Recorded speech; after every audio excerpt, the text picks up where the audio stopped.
Hello everyone, कैसे हैं आप सभी लोग। आशा करते हैं आप सभी लोग अच्छे होंगे। आइए स्टार्ट करते हैं चैप्टर 4 कार्बन और उसके यौगिक, जिसका हम लोग पार्ट 1 पढ़ चुके हैं। अब लेक्चर नंबर 2 देखेंगे, यानी पार्ट 2।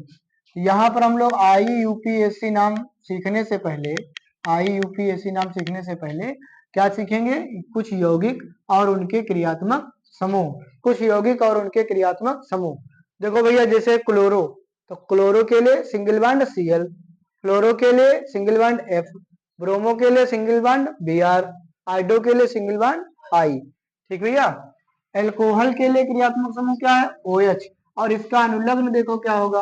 अनुलग्न। सफिक्स क्या होगा? सफिक्स। इसका क्या होगा? सफिक्स।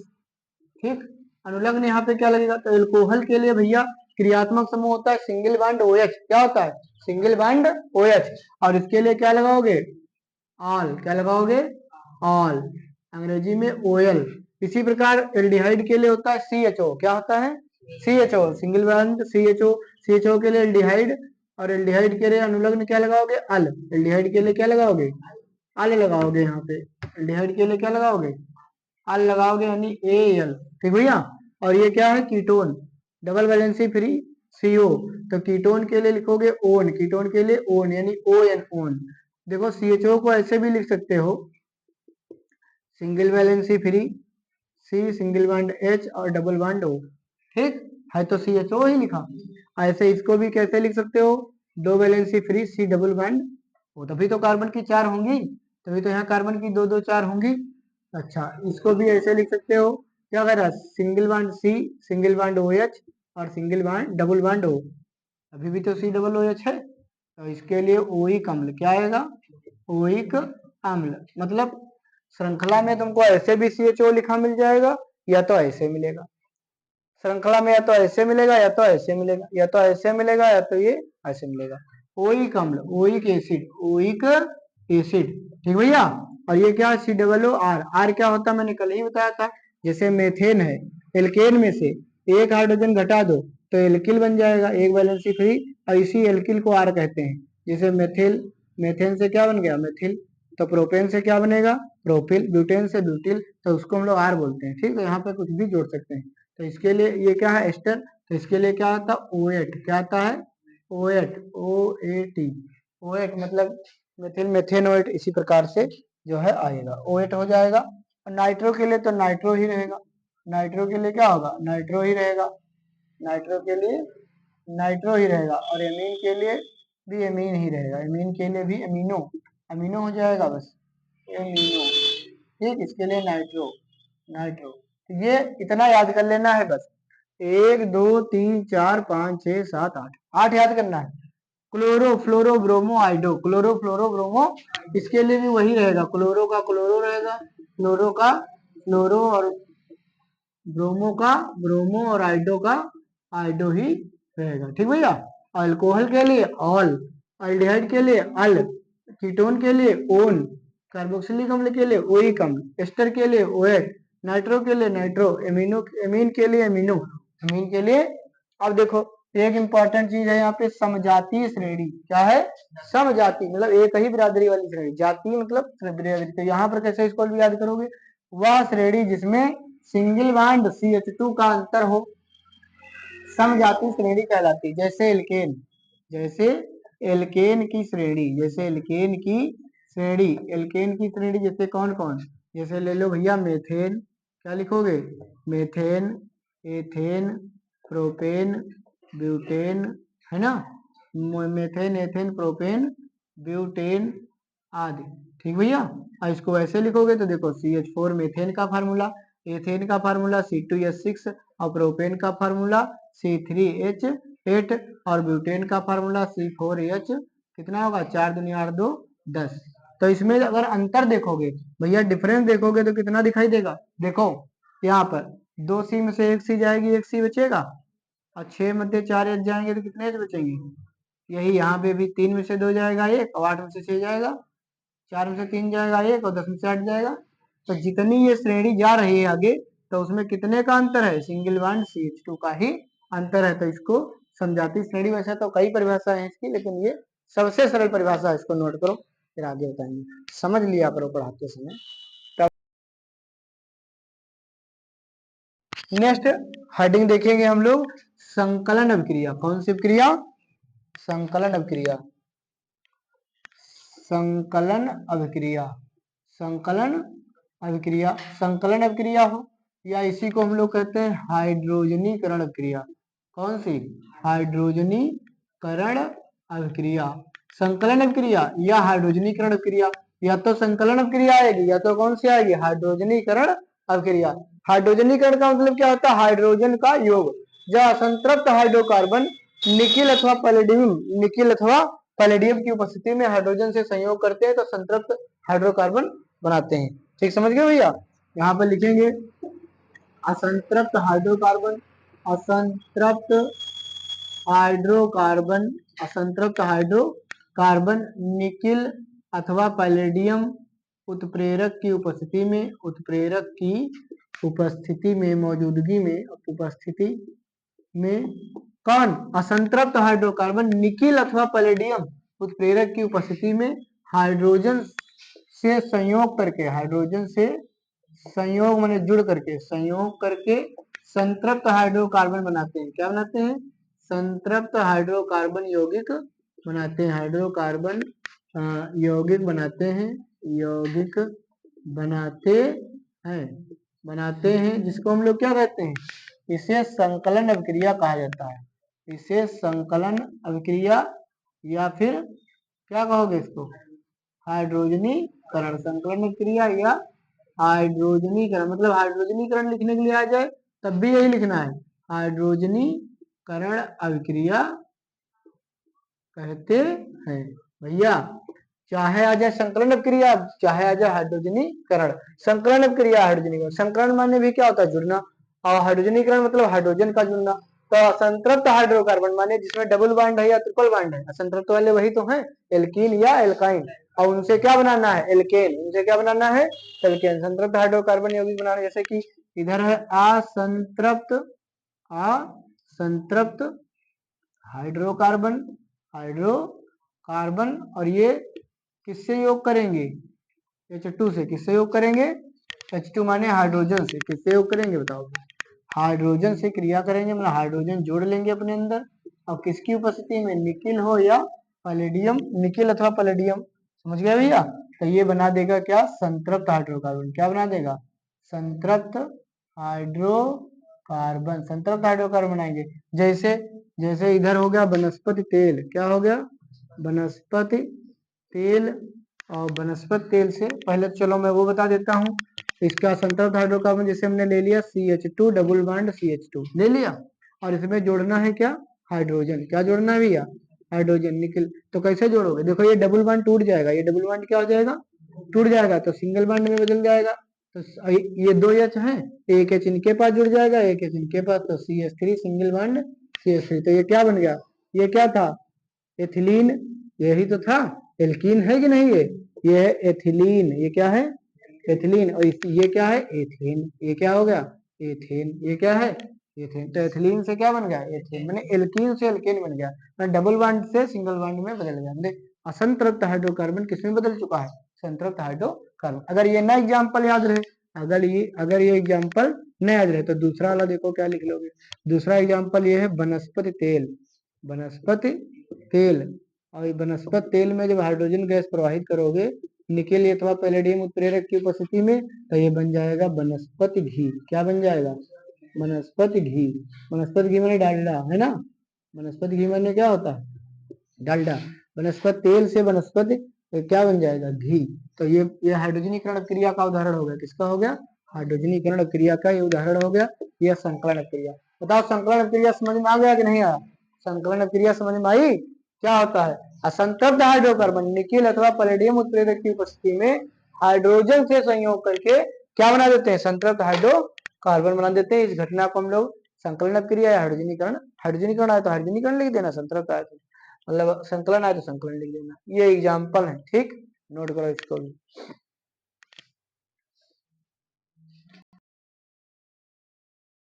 भैया नेक्स्ट टॉपिक देखेंगे साबुन। क्या देखेंगे? साबुन। तो सबसे पहले तो साबुन देखेंगे, SOAP सॉप माने साबुन। इसका पहले देखेंगे सूत्र, ठीक भैया? C17H35 COO ठीक, याद रखना C17H35 COO और इसका रासायनिक नाम sodium stearate, sodium stearate, stearate ठीक भैया। साबुन स्टीयरेट याद कर लेना, साबुन stearate formula C17H35 COO C17H35 COO ठीक। साबुन की परिभाषा देखेंगे, साबुन जो होता है ये साबुन लंबी श्रृंखला वाले, साबुन लंबी श्रृंखला वाले, साबुन लंबी श्रृंखला वाले, देखो साबुन लंबी श्रृंखला वाले कार्बोक्सिलिक अम्लों, कार्बोक्सिलिक अम्लों, साबुन लंबी श्रृंखला वाले कार्बोक्सिलिक अम्लों के सोडियम लवण होते हैं, अम्लों के सोडियम लवण होते हैं, के सोडियम लवण होते हैं, सोडियम लवण होते हैं। साबुन लंबी श्रृंखला वाले कार्बोक्सिलिक अम्लों के सोडियम लवण होते हैं। साबुन में आयनिक समूह, साबुन में आयनिक समूह, साबुन में आयनिक समूह क्या होता है, साबुन में आयनिक समूह होता है COO माइनस और Na+ होता है ठीक भैया। ये हो गया इसमें। और क्या दिया है, साबुन कठोर जल के साथ धुलाई करने के लिए उपयुक्त नहीं होते हैं, साबुन कठोर जल के साथ, दो तरीके का जल होता है, कठोर जल और मृदु जल। कठोर जल वो होता है जिसमें कैल्शियम और मैग्नीशियम के मतलब आयन पाए जाते हैं ठीक। साबुन कठोर जल के साथ, साबुन कठोर जल के साथ धुलाई करने के लिए उपयुक्त नहीं होते हैं, मतलब नहाने के लिए तो ठीक है, धुलाई करने के लिए ठीक नहीं होते हैं, धुलाई करने के लिए उपयुक्त नहीं होते हैं, उपयुक्त नहीं होते हैं ठीक भैया। साबुन कठोर जल के साथ, लेकिन निरमा जो है कठोर जल के साथ धुलाई करने के लिए उपयुक्त होता है। अपमार्जक कठोर जल के साथ धुलाई करने के लिए उपयुक्त होते हैं, लेकिन साबुन कठोर जल के साथ धुलाई करने के लिए उपयुक्त नहीं होती है ठीक भैया। सभी साबुन जैव निम्नीकरण होते हैं, मतलब जल प्रदूषण उत्पन्न नहीं करते हैं। यहाँ पर लिखेंगे सभी साबुन जैव निम्नीकृत होते, मतलब नष्ट हो जाएंगे, मिट्टी में मिल जाएंगे, मतलब गायब हो जाएंगे, जल्दी खत्म हो जाएंगे। सभी साबुन जैव निम्नीकृत होते हैं, ये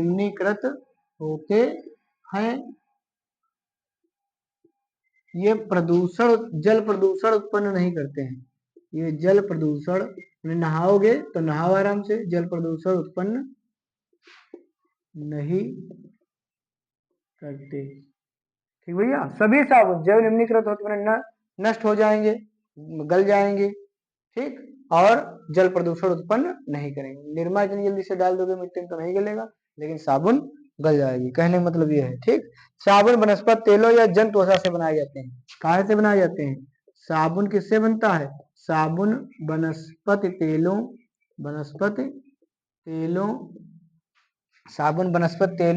या जंतु वसा से, या एनिमल फैट, जंतु वसा माने भैंस की चर्बी या इस तरह से ठीक, जंतु वसा से बनाए जाते हैं,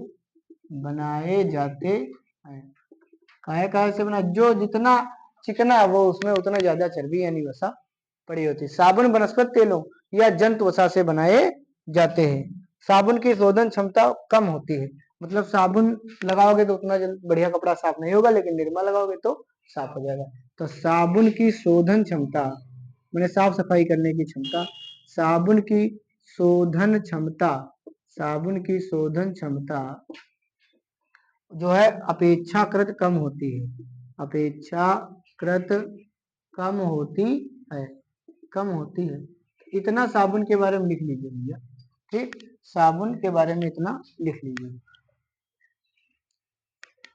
साबुन बनती कैसे है, यहाँ पे क्या था C17H35 इस तरीके से C17,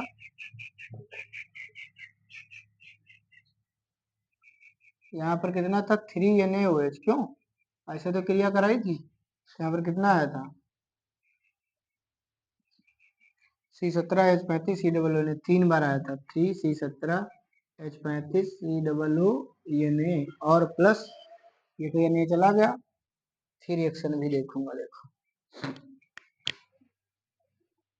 CH2 भैया यहाँ पर क्या होगा CH2 CO मतलब CH2 CH CH2 CH2 और क्या लिखोगे CH और फिर क्या लिखोगे CH2 CH2 CH CH2 और इसमें क्या लिखोगे C मतलब O फिर C O C17H35 मैंने C17H35 COO क्या लिखा है, चलो एक में मिला के लिख देते हैं इसको। देखो C17H35 COO C17H35 और COO, ठीक ये लिखा है। तो इसको उसी तरह से लिख लो जैसे बुक में लिखा है।